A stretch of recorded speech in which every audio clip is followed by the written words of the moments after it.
New tonight at 5, the new program to help parents who have fallen behind on child support payments, but you've got to act fast before the short window closes. Holidays means more shopping, but before you get to those deals, we'll tell you how to keep it green this holiday season. Ordering a burger and fries tonight can help a Central Indiana Police Department mourning the loss of a beloved K-9 officer. You'll see how a fast food eatery is stepping up to make a difference. This is RTV6 News at 5, working for you. Now at 5, after a weekend with some snow, clouds dominated the day, but are we done with any precipitation? Well, Storm Team 6 Chief Meteorologist Kevin Gregory is here to answer that question as we continue kicking off December. Don't need sunglasses, do you? Not at all. Don't need to squint. Lots of clouds. This is typically the time of year where you have your cloudiest days. That's certainly the truth today. Northern Indiana, a few snow showers off of Lake Michigan. I wanted to give you the big picture, though. Overall, the weather system that created some of the snow showers and showers over the weekend is now an impact for the northeast U.S. That's where you have flight delays, LaGuardia and Newark, a couple of hours or more. O'Hare finally without any delays now. San Francisco also delayed by a couple of hours. Temperatures, they're in the 30s, just above the freezing mark in Lafayette with the cloud cover around. These temperatures will change very slowly as we go through the evening hours. We'll end up in the upper 20s. Just to show you, some warmer air sits to the southwest of the Mississippi River. That will be part of the trend to get our temperatures back into the 40s as we go through the rest of the week. For the evening hours, very slow drop in temperatures because we won't be able to shake the cloud cover. Temperatures still just above freezing by 11 o'clock tonight. We'll wake up to dry conditions, cloudy conditions, and temperatures in the 20s. A traffic alert tonight with information about a project delay. Illinois Street is still open downtown between McCarty and South Streets. Citizens Energy said it could be closed as early as today. However, we learned today the closure will begin next Monday, December 9th. Work will be done to complete construction work on the Lower Pogues Run Tunnel, which is part of the Dig Indy Tunnel system. A Citizens spokesperson said the work is being pushed back a week so it would not conflict with this weekend's Big Ten football championship game at Lucas Oil Stadium. Once work begins, the closure is expected to last until July. In less than an hour, you can get a chance to learn more about the future of an Indianapolis school. Last month, the IPS Board of Commissioners voted to end a partnership with Charter Schools USA to manage Emma Donnan Elementary and Middle School. The district will ask the State Board of Education to return control of the school to IPS. The public meeting to discuss the issue starts at 6 o'clock at the Tube Factory on Cruft Street. That's off Shelby Street on the south side. The Marion County Prosecutor's Office wants to give non-custodial parents who have lost their driver's licenses due to child support issues a fresh start in the new year. Today, prosecutors launched the Good Faith Initiative, which will run during the month of December. They want to work with you to begin making payments that you can afford, and in turn, they'll reinstate your license. The state automatically takes your license away once you fall $2,000 behind in payments. There are 11,000 people in Marion County in that predicament. Having a license removes a big barrier to employment and the ability to pay child support. And so what we want to do is reach out to those individuals, their families, and really make an effort and an offer to them is, hey, you come and talk to us about what you're able to pay. We're not saying you have to wipe out everything that you owe. What we are saying is you come in and have an honest conversation about what you're able to pay, and we're going to work with you to make sure you get your driver's license back. So moving forward, you can make good on that child support obligation. If this could help you, you need to contact the Marion County Prosecutor's Office. They have a dedicated hotline. That number is 317-327-2700. You can also email csgoodfaith@indy.gov. Again, this is only for the month of December. Work out a payment plan and you'll get your license reinstated. Metro Police are investigating after a person was found dead inside a stolen vehicle on the city's east side. Officers were called to the scene near Minnesota Street and Emerson Avenue around 9:45. Police say a man was found dead inside a vehicle at that location. The vehicle had been previously reported as stolen. Detectives believe this is an isolated incident. If you have any information, contact Crime Stoppers at 317-262-TIPS. And if you have not made dinner plans yet, the Culvers and Fishers hope you will stop by to help honor fallen Fishers Canine Officer Harley. Harley was shot and killed in the line of duty during a manhunt on November 13th. Today, the Culvers and Fishers is donating 50% of its proceeds to the Fishers Police Department as a way to honor Harley and the canine program. There's stories like this that come up that really kind of touch your heart. It's an officer in duty, and we're honored to help be a part of hopefully raising some money to help with the funds of getting a replacement. They hope to donate a minimum of $5,000 from today's fundraiser to the department. They are open until 10 p.m. The restaurant is located at 13691 Oleo Road. In a few months, there will be a new face behind the leg turn at the Indiana House Chamber. House Republicans, well, they chose a speaker-elect today to set to replace the current speaker, Brian Bosma, when he retires next year. The caucus chose Republican Representative Todd Houston of Fishers. Now, he will learn from Bosma over the next few months, then officially take over as speaker in March with a few days left of the session. Houston was first elected to the House in 2012. He authored the state budget last year. Houston said he hopes the transition will be smooth and the state operations will remain business as usual. We all rely on our caucus and our leadership team even more than the speaker does. He's always been incredibly collaborative, but I think I will probably rely even more so on that. Houston was the only Republican to be nominated for the position and was a unanimous choice. To be speaker for the 2021 session, Houston will still have to win his re-election in his district next year. The Colts continue heading in the wrong direction as the final quarter of the regular season approaches. And yesterday's loss to the Titans put a serious wrinkle in the Colts' push to make the playoffs. Brad Brown joins us now with a closer look at that. Brad. Mark and Amanda, when November started, the Colts were 5-2, sitting first place in the AFC South. It doesn't take long for things to take a big swing in the NFL, though. December begins with that tough loss yesterday, and now the Colts are finding themselves way outside the playoff window. Sunday's good start by the defense was eventually null and voided by a dismal final 20 minutes by the Colts offense. Jacoby Brissett threw a pair of interceptions. The Titans turned those into 10 points. The running game pretty much dried up, and there was that blocked field goal that led to a Tennessee touchdown. The Colts won't be pointing any fingers after this one, but they are starting to realize a bit of urgency now with just 4 games to go. You know, there's other ways that players respond throughout the game. You know, you see us fight to finish. That's a response. You know, obviously the end result probably isn't what we want, but, you know, guys are still fighting. Same thing. Must win. I mean, we got 4 games left. Got to be 1-0 after each game, and that's the mindset going in, and hopefully we can do that. There's a lot of mistakes, unfortunately, every week. But when you lose, and when you lose at this time of year, I just think it's fair to say everything gets accentuated, as it should. So here is the playoff wrinkle we mentioned a minute ago. The Colts are now 5th in the wild card standings. They're a full game behind the Titans and further behind the Steelers too, since the Colts also lost at Pittsburgh, and Indy is behind Oakland because of that loss to the Raiders on a tiebreaker. Bottom line is this: the Colts pretty much need to win out, and they're going to need some help if they wish to get into the postseason. As if the Colts didn't have enough injury issues, here's another. Wide receiver Chester Rogers is done for the season, put on injured reserve with a fractured knee. Coach Reich confirming that about an hour ago. You saw the play there when Rogers was hurt. Just the second offensive play of the day. He did not return. It's another blow to an already depleted Indy receiving core. But there is a bit of a positive out of all of this. Some young guys emerging within the Colts offense. Among them is Ashton Dulin, Marcus Johnson, and Zach Pascal. Could they be the ones to help salvage something in December? I'll have more on that coming up tonight on the news at 6. All right, thanks, Brad. It's the season of shopping and wrapping presents, but don't forget to plan ahead. Once you unwrap those presents, do you know the next steps so you're kind to the environment? It's not as easy as some would like. RTV6's Troy Washington is working for you to show why going green matters this holiday season.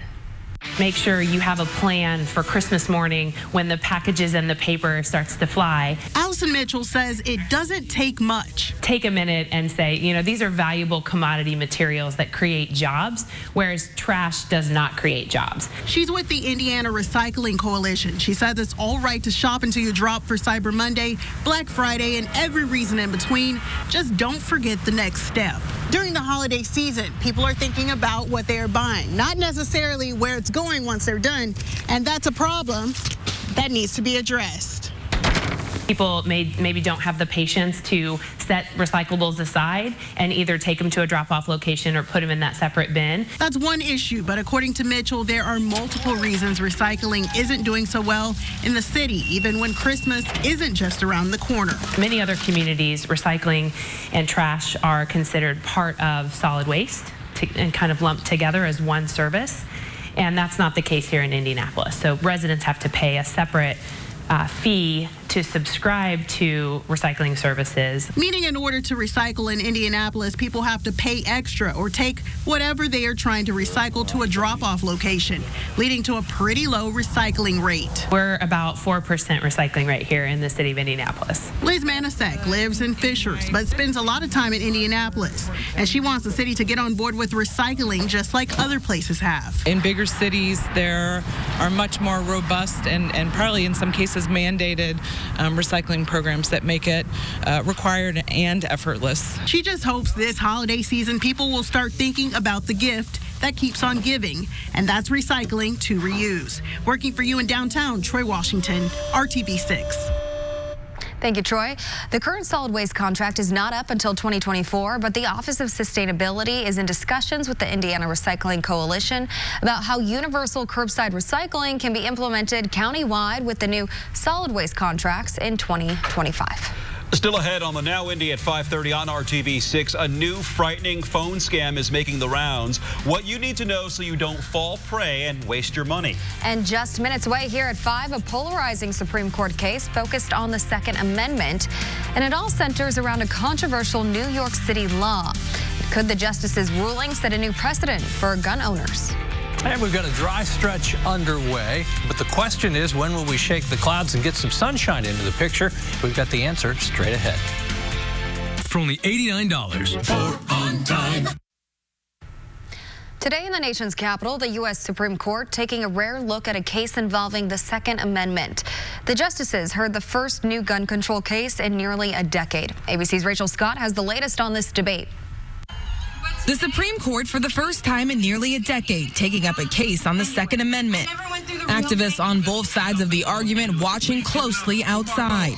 But inside, the court weighing in on a New York City law which banned gun owners from taking their handguns to shooting competitions, gun ranges, and second homes outside city limits. Gun control activists say in a country suffering tens of thousands of gun-related deaths a year, too much is at stake, and worry the ruling could reshape gun laws and undermine any progress. The justices rule in such a way that the scope of the ruling is broad. It could potentially overturn all of that life-saving legislation. After the Supreme Court agreed to hear the gun owners' appeal, New York City suddenly dropped the law voluntarily, a move that signaled their fear of how the court's conservative majority might rule. New York City's chief legal officer arguing the case should be thrown out because the city reversed course. New York City and New York State actually gave them everything that they had asked for before this argument.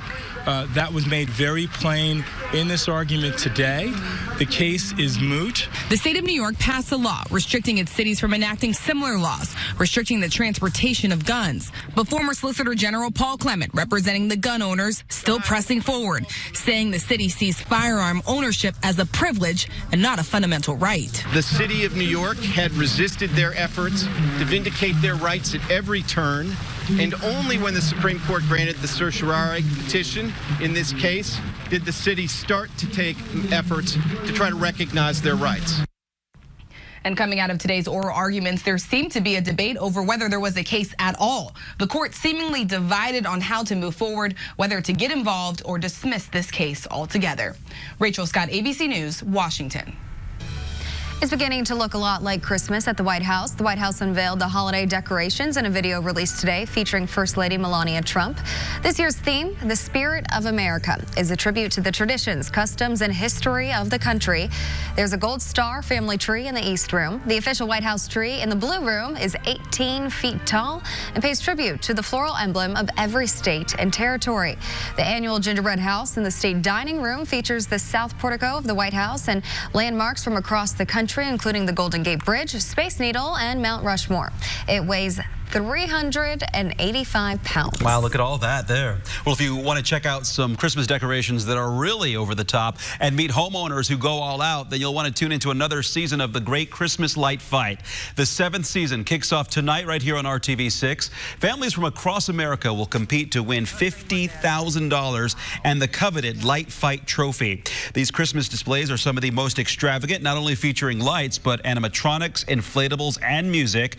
One house even features 6 million lights, which isn't attainable for everyone. So how can you make your house stand out this holiday season? We asked show hosts and celebrity judges Carter Osterhaus and Tanya Nyack. Well, if they can get 6 million lights, try that first. But if they can't, just try to get creative as possible. Tanya and I are always looking for a well-lit design space, meaning the balance is great. There's no dark spots throughout. And obviously putting, some sentiment into your design, some emotional attachment to it. I always feel is great because that's when people are really doing it for all the right reasons. Yeah. And at the end, it shows. It really shows within your design. You may remember last year, Kokomo's We Care Park was featured on the show. We do know a family from Rossville in Clinton County will be featured on a show this month. The Great Christmas Light Fight airs this month only on RTV6. Check it out tonight at 8 o'clock. I'm really proud of my 5 strands of lights. You do what you can with them, right? And make it go. If all 5 work, you've won the battle. Bonus, right? All right, well, there's tons of light displays, obviously, in central Indiana, all across the state, so that's good. And the weather's going to be decent here this week. Not much happening. I'll be leaving now. I'll just head over here. Did you check out some snow over the weekend? At times, we had some snow mix in with rain showers. This in Rush County during the day yesterday. Enough evidence on mainly elevated surfaces, not sticking to roads, certainly. 34, that's our temperature now. Hopefully, you're self-motivated. You don't need all that sunshine to get going, because we haven't seen and won't see a lot of sunshine here over the next few days. There's your cool wind. It makes it feel colder than 34, certainly. Temperatures will drop below freezing tonight. Sunsets at 5:21, which is 3 minutes from now. Temperature 34 in Indy. It's 31 in Crawfordsville. Since the cloud cover's in place, that's just like a blanket pulled over central Indiana. Temperatures will be very slow to change this evening.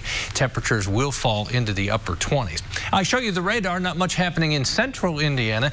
Lake Michigan not too far away, and when the wind comes down the length of the lake, that creates lake effect snow as the air is relatively warm compared to the water, or the other way around, and it picks up some of the snow showers there. Temperatures in the morning. It will be dry in the 30s, but the cloud cover in place. If we see some breaks in the cloud cover, would come during the afternoon hours, a mixture of clouds and sunshine. A steady but noticeable warming trend. Temperatures on Thursday up to 46. That's the warmest temperature within the 7-day forecast. Temperatures cool off for a couple of days after that. During the day tomorrow, lots of cloud cover will make our attempt at 40 degrees. If at first you don't succeed, try again. We'll go for it on Wednesday. Tomorrow, the gray of the cloud cover hanging out, and you can see the clouds reluctant to clear, which means we stay mostly cloudy. On Wednesday, some sunshine begins to break through. Temperatures respond, about 43 for the afternoon high with a mixture of clouds and sunshine. Monument Circle Thursday, the 6 Shines On Toy Drive collection. This is the day, the big day for the toy drive. You've supported this for 19 years now. We really count on the collection on Monument Circle from 6 a.m. to 6 p.m. on Thursday. The weather will cooperate. Temperatures, they'll warm to about 46, but it will be pleasant. Temperature at noon, 40 degrees, 46 the afternoon high with clouds increasing. You can just drive through and drop off your toys. Just roll down your window. We'll grab those. We certainly appreciate all your support. Temperatures over the next several days, as we mentioned, going up through Thursday, coming back down Friday and Saturday, but it's not until Sunday that we have our next best chance for any rain showers, and it would be that. It appears rain showers Sunday and potentially Monday as temperatures are in the upper 40s. We get a break. It's been a gloomy weekend. Yes. Thanks, Kevin, for that. All right, so you've got one hand in your pocket, and the other one is calling for concert tickets. You ought to know Alanis Morissette is hitting the road. We'll let you know when she's stopping here next.